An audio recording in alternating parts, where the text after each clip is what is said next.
긴 경기장 도시양.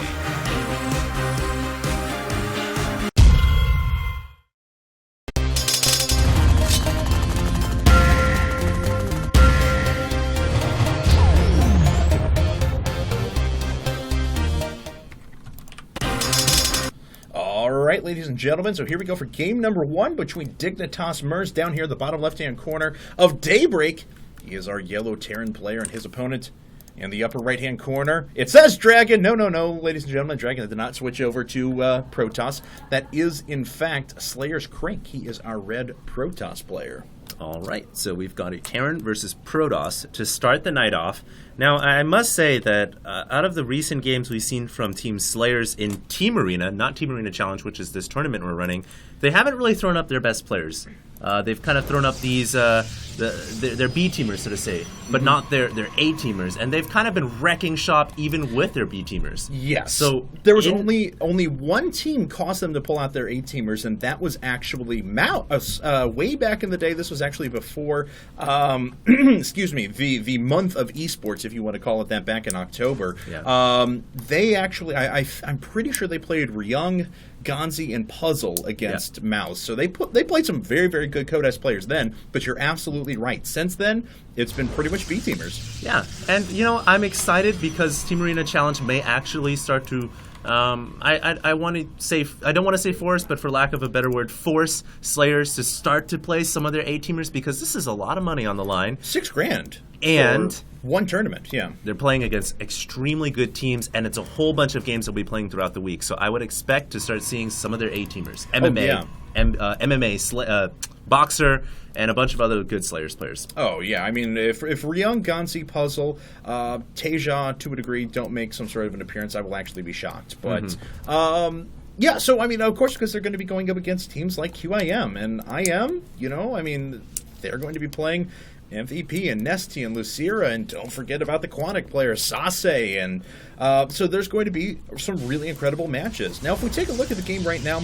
nothing too unpredictable out of Crank. He's not showing us a very fast expand build, though. Looks like he's going to go ahead and sit back at the moment, and this offers him a lot of flexibility. Can offer a 1-gate expand, 3-gate expand, excuse me, or just do some outright pressure on tech, depending on how quick he wants to get his second gas.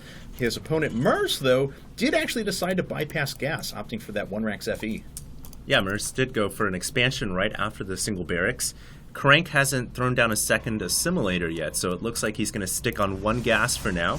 And you mentioned there's a lot of flexibility for Protoss players at the early stage in this game. I do agree with you. I think depending on what route Crank wants to go with, he can obviously go with an expand after this gateway. He can go right into a robotics if he wanted to.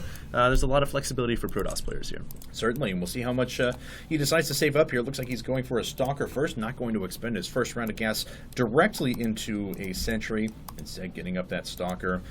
He did bypass a Zealot, though, if I am correct, and yes, I am. So just one Stalker out, hunting around for that SCV, but that SCV has retreated quite far here. We're going to see if MERS actually turns this back into a little bit later delayed scout. Yeah. And there goes down the 1-gate FE for for Crank as well. Yeah, so it looks like Crank wants to get the expansion down right away too. He hasn't grabbed the second gas yet, but I imagine he will. There it is. It's coming up as I mentioned it. And you really need that second gas so you can get out your sentries. Sentries are so good, and especially if you're going to go for a 1-gate expand, you really want to build up that sentry count in the early game. Poor Probe loses a lot of its health, but gets away at the last second. And what we see out of MERS is really nothing out of the ordinary. He'll probably double gas here in a second. It looks like that's 1, and that's 2. So we do indeed have 3 racks into a double gas, and this offers him flexibility as well. He can choose to go right up into Medivacs, or he can stick back and just get some good old-fashioned upgrades. We even saw Thorisane. He was actually, recently, he's been doing a variation where he just goes double racks, actually, immediately after the expand into double gas, and that offers him the ability to move into mech, or he can actually go right into ghosts, which is kind of a fun little variation. Thorisane is a very flexible Terran versus Protoss. The way that he opens up with 2 racks, it doesn't necessarily commit him into a ton of bio. Always finds a way to end up into mass ghost, though. No matter what matchup. He's really good with ghosts. He is like the ghost master.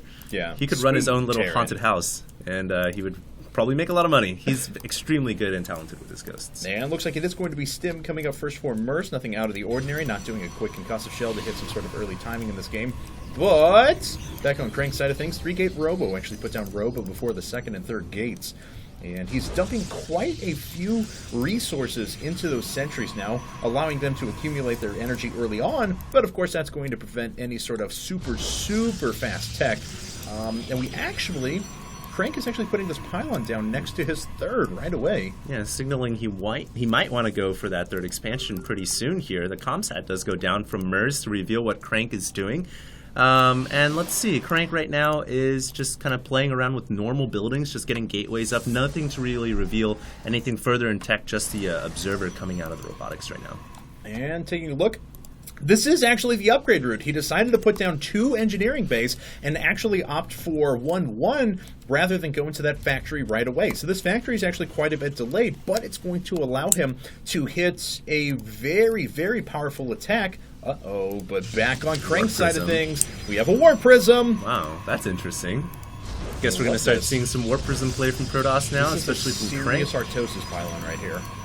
I'm sure he'll power it up with a redundant pylon pretty soon. Well, there's pretty awesome, though. Quite a few gateways coming up here. It looks like Crank is going with 6-gate Robo with Warp Prism, so he's going to be pretty aggressive in the skies here, and he's going to start to warp in a ton of units into the Terran's base. We'll have to see how effective this is going to be. Remember, Warp Prisms are pretty fragile, but with their speed buff, they can be very hard to take out of the skies. Yeah, you're certainly right.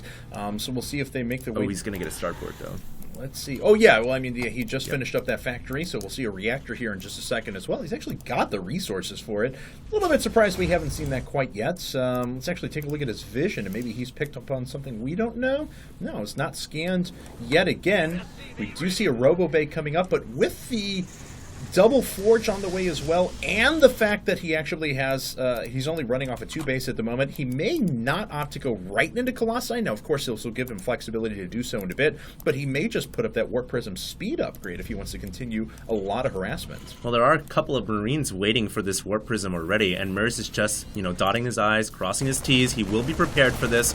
He wards away the Warp Prism, no problem. Crank pulls away at the very last second. He didn't take any permanent damage, so well done by him on staying aware. And back on his side of the things, he's immediately throwing down a Twilight Council, so he's really spreading out his technology here. Certainly. And taking a look back on his side of things, let's see here. Any additional He is going to get Colossus and the +1/+1. Thermal Lance. Wow, this is a huge amount of tech invested in at the moment. He only has 9 Zealots, a single Stalker, and a few sentries on the field. That is actually his only army. Don't forget that he also went for Twilight Council, so it looks like he's going to get Charge as well. So he's really spreading his tech across all branches that Protoss have available right now. Truthfully, though, MERS was doing close to the same thing. He's up to Starport Tech now, but he's already invested in 2-2. This is very early in time in the game to actually have that. Yeah, he got it before Medevacs. Right, it's going to give him a very powerful army, but he certainly doesn't feel like he has the army to just go ahead and move right after Crank's base right now. He actually, right there, Crank dropped the Zealots, realizing that he needed to get the Warp Prism out, so he sacked the Zealots so he could save his Warp Prism. I like that, but really, the Warp Prism so far this game hasn't done a damn thing. No, it really hasn't. We actually do have Charge coming up, though, so exactly what you were talking about before. Artosis Pylon is still Artosis Pylon. If that gets picked off, it will actually devastate Crank, but of course it's right in the middle of the base and be pretty difficult for MERS to get a hold on. I will say, though, look at this map control out of Crank. Units and pylons everywhere. This is working out so well for him as he just has complete vision of the map and even sees single Marines that are running down. That red dot at the top left-hand corner of the map? That's his Warp Prism. Okay. Yep. I was going to say, if that's an observer, that's a very wasted observer. No, certainly not. So, that is his Warp Prism. He can bring it in, obviously, at a later portion of this game. That Marine gets destroyed by that Protoss army. And it does get a scout off on the timing of the third, so immediately MERS also going to throw up his third, and both players...